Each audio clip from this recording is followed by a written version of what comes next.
चाहते हैं और जो हमारा टॉपिक है जैसे कि आप स्क्रीन के ऊपर देख पा रहे हैं यहाँ पर लिखा हुआ है और मैं रिक्वेस्ट करूँगा कि इन तमाम बातों को जो यहाँ पे डिस्प्ले की जाती है आप पढ़ने में मेरी अगुवाई करें, आप पढ़ें ताकि जब हम जो दिखता है और जो हम उसको पढ़ते खुद रीड आउट करेंगे तो वह हमारे जहन में बसेगा और परमेश्वर का वचन जब विजुअल दृष्टिकोण के रूप में हम देखेंगे, एक पिक्चर के माध्यम से वीडियो के माध्यम से हम देखेंगे तो हम जो इसको अच्छे रूप में समझ नहीं पाएंगे। आइए पढ़ें क्या लिखा हुआ है यहाँ पे।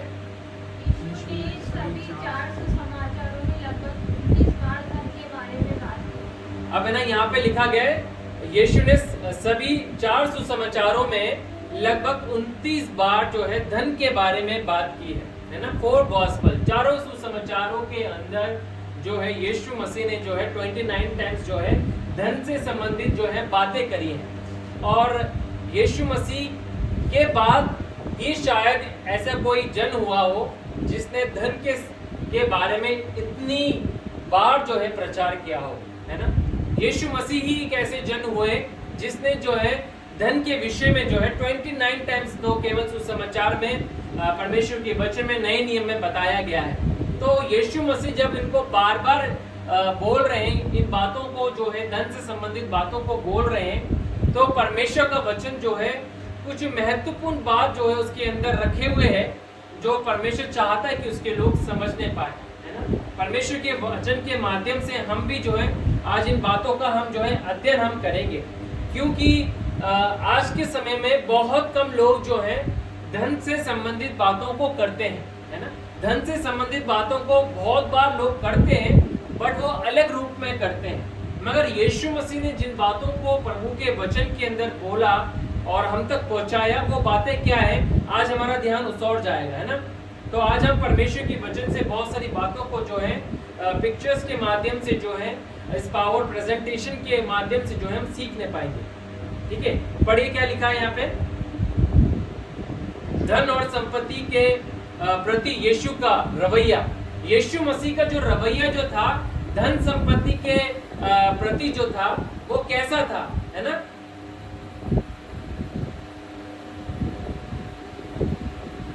पढ़ाई में आ रहा है।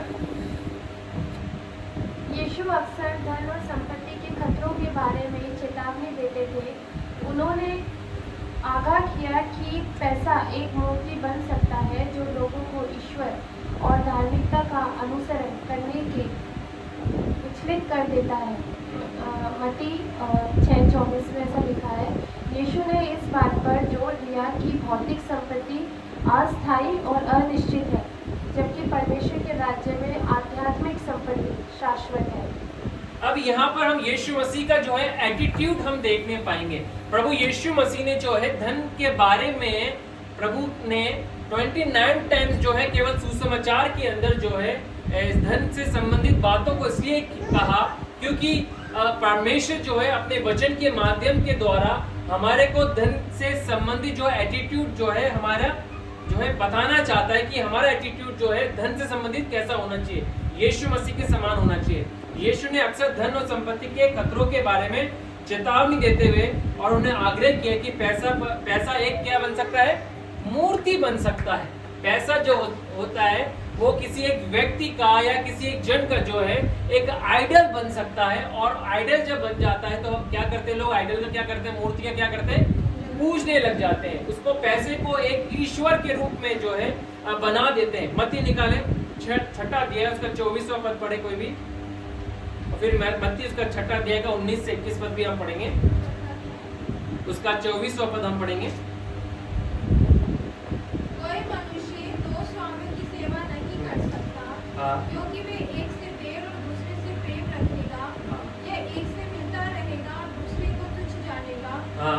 तो परमेश्वर और धन दोनों की सेवा नहीं कर सकते। अब परमेश्वर यीशु मसीह जो है स्वयं इस बात को जो है अपने लोगों तक, अपने चेलों तक जो है इस बात को पहुंचा रहे हैं कि एक मनुष्य 2 स्वामियों की क्या नहीं कर सकते हैं, सेवा नहीं कर सकते हैं। यानी कि संसार के अंदर यीशु मसीह इस बात को पहुंचाना चाहते हैं, इस बात की शिक्षा देना चाहते हैं, इस बात को बताना चाहते हैं कि मनुष्य जो है 2 स्वामियों की क्या नहीं कर सकता, सेवा नहीं कर सकता। और वो दो स्वामी संसार के अंदर यीशु मसीह के अनुसार कौन है? कौन है? एक तो हम सब जानते कौन है, परमेश्वर है, और दूसरा क्या है? धन। दोबारा से पढ़े उसका 25वां पद पढ़े। कोई मनुष्य हाँ 25। इसलिए मैं तुमसे कहता हूँ कि अपने प्राण के लिए ये हाँ सॉरी 24 का लास्ट भाग पढ़ दीजिए। तुम परमेश्वर और धन दोनों की सेवा नहीं कर सकते। परमेश्वर और धन दोनों की सेवा नहीं कर सकते, यानी कि मनुष्य जो है या तो परमेश्वर की सेवा करेगा या तो मनुष्य जो है धन की सेवा करेगा। यानी कि यीशु मसीह इस बात को बताना मांग रहे कि एक तो परमेश्वर जो है वो परमेश्वर है और वो सर्वप्रथम परमेश्वर ही है। लोग उसके पीछे चल सकते हैं, उसकी आराधना कर सकते हैं, उसके चरणों में आ सकते हैं, अपनी आराधना को उसको जो है समर्पित कर सकते हैं। और दूसरा जो ठहराया गया, जो बात ठहराई गई वो क्या है? धन ठहराया गया है ना। आज के समय में लोग क्या है? धन को पूछते हैं, है ना, धन के पीछे दीवाने हो जाते हैं। और यीशु मसीह इसलिए अपने लोगों को जो है एक राइट एटीट्यूड देना चाहता है, लेके आना चाहता है अपने वचन के माध्यम से, कि हमारा भी जो है एटीट्यूड जो होना चाहिए पैसों से संबंधित, वो कैसा होना चाहिए। जैसा यीशु मसीह का स्वभाव था, प्रभु के वचन में लिखा कि हमारा भी स्वभाव होना चाहिए, हमारा भी नेचर वैसा होना चाहिए। और यीशु मसीह का स्वभाव जो था वो धन के संबंधित उनका एटीट्यूड क्या था, वो प्रभु के वचन से हम देख रहे हैं। कोई भी निकाले, मत्ती उसका 6 अध्याय और उसका 19 से लेकर 21 पद को भी पढ़े। अपने लिए पृथ्वी पर धन इकट्ठा ना करो, हाँ। जहाँ कीड़ा और काई बिगाड़ते हैं, हाँ। और जहाँ चोर सेंध लगाते और चुराते हैं। हाँ। परंतु अपने लिए स्वर्ग में धन इकट्ठा करो, जहाँ ना तो कीड़ा और ना कोई काई बिगाड़ते हैं, और जहाँ चोर ना सेंध लगाते और ना चुराते हैं, क्योंकि जहाँ तेरा धन है वहाँ तेरा मन भी लगा रहेगा। जहाँ तेरा धन है वहाँ तेरा मन भी लगा रहेगा। इसलिए यीशु मसीह ने कहा कि तुम जो है कहां पर धन को इकट्ठा करो? स्वर्ग में, परमेश्वर के वहां पर, प्रभु के राज्य में जो है, स्वर्गीय स्थानों में जो है, अपने लिए जो है धन को क्या करो? एकत्रित करो, इकट्ठा करो। मगर हम आज संसार में इसके टोटली अपोजिट रूप में हम देखते हैं कि आज जो है लोग क्या करते हैं? इस संसार में धन को बटोरने का प्रयास करते हैं। इस संसार में जो है इतना धन बटोरना चाहते हैं और इस रीति से अपने जीवन को जीते हैं कि उनको कोई परवाह ही नहीं है कि इसके बाद जब हम मरेंगे हमारा एक और जीवन जो होगा, एक अविनाशी जीवन होगा, एक ऐसा जीवन होगा जिसका कोई अंत ना होगा। वहां पर धन हमें एकत्रित करना, इकट्ठा हमें करना। उस और तो वो ध्यान नहीं देते हैं, मगर उनका ध्यान इस संसार की ओर लग जाता है, संसारिक जीवन की ओर लग जाता है, और वो संसार में रहते हुए संसारिक धन को अपने लिए क्या करते हैं? इकट्ठा करते रहते हैं, बटोरते रहते हैं, और पूरा जीवन इसी बात में अपना लगा देते हैं, है ना। यीशु मसीह क्या कह रहे हैं? एक राइट अप्रोच हमारे को दे रहे हैं कि हम कौन से धन को क्या करें? एकत्रित करें। एक ऐसे धन को हम एकत्रित करें जो कभी चुराया नहीं जा सकता, जिसे कोई कीड़ा नष्ट नहीं कर सकता, जिसपे कोई काई नहीं लग सकती है। ऐसे धन की ओर परमेश्वर का वचन हमें क्या करता है? मोटिवेट करता है, इंकरेज करता है कि हमारा ध्यान जो है ऐसी बातों के ऊपर क्या है? लग जाए। मगर आज के समय में लोग जो है इन बातों के ऊपर ज्यादा ध्यान ना देके संसारिक आशीषों के ऊपर अपने अधिक ध्यान को लेके आते हैं, संसारिक बातों के ऊपर अपने ध्यान को लेके आते हैं, और आत्मिक बातों की ओर, आत्मिक मूल्यों की ओर जो है वो अपने ध्यान को नहीं लेके आना चाहते। और जहां जहां आत्मिक मूल्यों की बात की जाती है, मैं आपको सच बताना चाहता हूं, जब जो है कोई भी परमेश्वर का जन, मैंने इस बात को कई सालों से देखा है और कई सालों से मैं इसे देखते आया हूं, स्टडी करते आया हूं, जिन जिन लोगों ने परमेश्वर के आत्मिक नियमों का, आत्मिक बातों का जो है अनुकरण किया, फॉलो किया, और उन्होंने अपने ध्यान को परमेश्वर के वचन के आधारित पे यीशु मसीह की सोच जो प्रभु के वचन में दिखाई गई है, बताई गई है, उसको जब अपनाया, मैं आपको बताना चाहता हूं उन कलीसियाओं के अंदर जो है अधिक लोग ज्यादा शामिल नहीं होते। ये सबसे बड़ा कड़वा सत्य है। मैं कई जगह इस बात को देखते आया हूँ, अपने राजस्थान शहर के अंदर ही नहीं मगर ऑल ओवर इंडिया में जहां जहां परमेश्वर मुझे लेके गया वहां मैंने इस बात को देखा है, अनुभव किया है। और इंटरनेट के माध्यम से भी मैं ऐसी कलीसियाओं के बारे में जब मैं पढ़ता हूं, उनके प्रचारकों के बाद जीवन के बारे में पढ़ता हूं और जब उनके संदेशों को मैं सुनता हूं, उनके संदेशों को सुनने से ही इस बात का मालूम हो जाता है कि उनका अप्रोच क्या है, उनकी थिंकिंग क्या है, उनका एटीट्यूड क्या है, मनी के प्रति, पैसों के प्रति उनकी सोच क्या है। और जब वो पता लगता है और जब मैं उनके जीवन को देखता हूँ कि यार इनका जीवन जो है परमेश्वर की वचन के अकॉर्डिंगली है, तो अधिक लोग वहां पे सहभागी नहीं होते मगर अधिक भीड़ जो है केवल उधर जा रही है। आज 90% उधर जा रही है जहां पर क्या है, केवल संसारिक आशीषों के विषय में बातचीत की जा रही है, संसारिक चंगाई के विषय में बातचीत की जा रही है, संसारिक वस्तुओं के विषय में बातचीत की जा रही है, संसारिक रीति से ऐशो आराम की बातें की जा रही। God will give you a luxury life. परमेश्वर आपको जो है एक लग्जरी लाइफ देने को जाने वाला है। परमेश्वर आपको एक कार देने को जाने वाला है। परमेश्वर आपको क्या है, एक बड़ा आलीशान घर देने को जाने वाला है। परमेश्वर आपको एक अच्छी जॉब देने को जाने, यस परमेश्वर देता है, मैं इसके खिलाफ नहीं हूं। परमेश्वर इन तमाम बातों को देता है। खुदा के वचन में अगर हम आगे जाके पढ़ेंगे तो प्रभु के वचन में क्या लिखा है, पहले उसकी धर्म और राज्य की खोज करो तो ये सारी वस्तुएं तुम्हारे ऑटोमेटिकली क्या है, पीछे हो लेंगी। ये परमेश्वर के वचन का सिद्धांत। मगर वो प्रभु के वचन की विपरीत कर रहे हैं और विपरीत सिखा रहे हैं।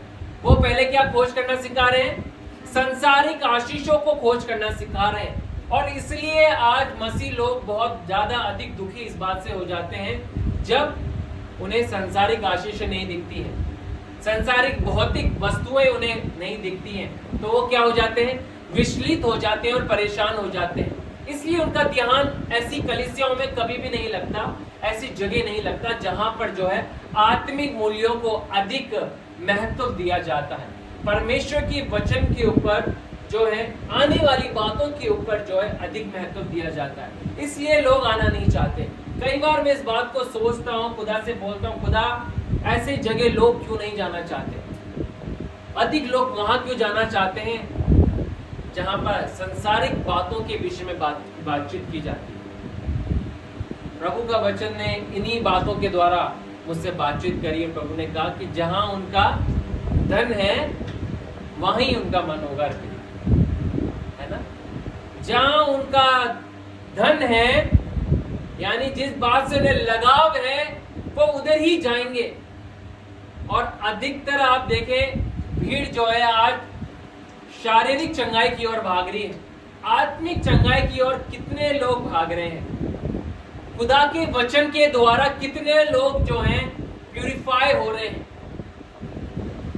आज जितने लोग, मैं सोचता हूं इस बात के लिए कि आज जितने भी लोग जो है शारीरिक चंगाई के लिए भागते हैं, मैं प्रभु के एक दास का एक संदेश सुन रहा था और उनके संदेश को सुनने के द्वारा मुझे इस बात को सीखने में मुझे मदद मिली कि उन्होंने इस बात को कहा और जो मैं आपको बताना चाहता हूँ कि वो एक जगह प्रचार कर रहे थे और एक जगह जब वो प्रचार कर रहे थे उन्होंने एक बात का उदाहरण दिया कि एक व्यक्ति जो होता है कैंसर से मरकर भी जो है कैंसर में मरकर भी जो है क्या है, स्वर्ग जा सकता है। कैंसर में या एड्स से मरकर भी क्या है, स्वर्ग जा सकता है। मगर एक भला चंगा जिसने चंगाई पाली, कैंसर से चंगाई पाली, शुगर से चंगाई पाली, डायबिटीज से चंगाई पाली या आर्थराइटिस से चंगाई पाली, इन तमाम बातों से चंगा होकर भी नरक पहुंच सकता है ना। क्यों? क्योंकि उनका ध्यान जो है शारीरिक बातों की ओर लग गया और जब उन्हें वो प्राप्त हो जाती है उनका मकसद पूरा हो जाता है। उनके बच्चों की शादी हो जाती है, बच्चों के लिए प्रार्थना कराने आते हैं, बच्चों की शादी हो जाती है, ठीक है, बच्चे अपने रास्ते निकल गए, मैं अपने रास्ते निकल जाता हूँ, ठीक है। तो क्या हो गया, उनका ध्यान तो शारीरिक बातों की ओर लगा हुआ है। इसलिए लोग ऐसी जगह जाना कभी भी पसंद नहीं करते जहां पर आत्मिक बातों का क्या है, मूल्य बताया जाता है ना। आगे की ओर पढ़े, देखो क्या लिखा है, अद्भुत बातें पढ़े कोई भी। यीशु के समय में धन यीशु की शिक्षाएं, यीशु की शिक्षाएं प्रचलित विचारों से किस प्रकार भिन्न थी? अब यीशु मसीह की जो शिक्षा है और दूसरे प्रचारकों से और दूसरे जो सेवक जो लोग हुए इतिहास के अंदर आज के समय में भी इवन मैं कहना चाहूंगा क्यों भिन्न है, क्यों अलग है, क्यों अलग है? पढ़े। यीशु के समय में धन को अक्सर परमेश्वर की कृपा और आशीर्वाद के संकेत के रूप में देखा जाता था। अब पहली बात जो है यीशु मसीह के शिक्षा जो है अलग, जो शिक्षक जो लोग हैं या प्रीस्ट जो लोग हुए, रब्बी जो लोग हुए, उनसे भिन्न क्यों हुई, क्यों डिफरेंट हुई, क्यों अलग हुई, किस कारण से हुई? क्योंकि उनके समय में क्या है, यीशु के समय में धन को अक्सर परमेश्वर की कृपा और आशीर्वाद के संकेत के रूप में या चिन्ह के रूप में क्या है देखा जाता था। यानी कि सिंपल भाषा के अंदर हम देखेंगे पुराने नियम के अंदर कि जिस व्यक्ति के ऊपर परमेश्वर की कृपा होती थी वो क्या है भौतिक रूप के अंदर आशीषित हुआ करता था, है ना। और जो जो लोगों के पास, जिन जिन लोगों के पास भौतिक आशीषें दिखा करती थी, इसकी बहुत सारी भेड़ें हैं, इनके पास बहुत सारे गधे हैं, इनके पास बहुत सारी गायें हैं, चराने के लिए ले जाने के लिए बहुत सारे जानवर हैं, बड़े बड़े खेत हैं, बहुत सारे नौकर चाकर लोग हैं, तो लोग क्या सोचते थे, इसके ऊपर परमेश्वर की क्या है अनुग्रह है, प्रभु की कृपा है, ये धार्मिक व्यक्ति है। उस समय की क्या पहचान हुआ करती थी। आगे पढ़े।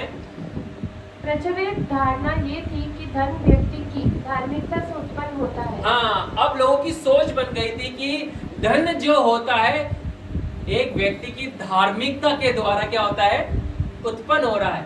यानी एक धार्मिक व्यक्ति क्या कर रहा है, धन को अपने पास बटोर रहा है, लेके आ रहा है, उसके धन उसके पास इसलिए चल के आ रहा है क्योंकि ये क्या है एक धार्मिक व्यक्ति है। लोगों की ये सोच थी। आगे बढ़े। इसके विपरीत यीशु ने सिखाया कि सामाजिक स्थिति या धन की परवाह किए बिना सभी लोग ईश्वर की नजर में समान है। हाँ। वह अक्सर पक्षपात दिखाए बिना कोड़ियों, वेश्याओं और महसूल लेने वालों जैसे बहिष्कृत लोगों की सेवा करता था। इसके विपरीत जो यीशु मसीह हुए उनका लाइफस्टाइल कैसा था, उनका तरीका कैसा था, उनकी अप्रोच कैसी थी, वो किन लोगों के पास जाया करते थे। यहाँ पे कुछ वचन दे रखे मैंने, मैं पढ़वाऊंगा नहीं, मन में आप घर पे जाके स्टडी करें। लूका की इंजील 5वां अध्याय 12 से लेकर 16 पद में हम देख सकते हैं, कोड़ी के विषय में हम देख सकते हैं। एक कोड़ी चंगा हो जाता है ना। और कोड़ी जब चंगा होता है तो यीशु मसीह उसको कहते हैं जाके जो है किसको जाके दिखा, याजक को जाके दिखा, और जो कुछ जो वहां पे प्रभु के वचन में दिया गया उसके अकॉर्डिंगली तो जाके चढ़ा। हम देख सकते हैं लूका की इंजील 7वें अध्याय 36 से लेके 50वें पद में और 19वें अध्याय के 1 से लेके 10 पद में भी हम इन बातों को क्या है हम देख सकते हैं कि किस किस रीति से कैसे लोग जो हैं परमेश्वर के वचन में हुए, परमेश्वर के वचन में पाए गए। एक बार पढ़े, एक उदाहरण हम पढ़ेंगे, कोई भी पढ़े। लूका की इंजील 7वां अध्याय 26 से लेके 50वें पद को हम पढ़ेंगे। लूका की इंजील 7वां अध्याय 36 से लेके 50 पद आप पढ़ना आरंभ करें। मैं जो है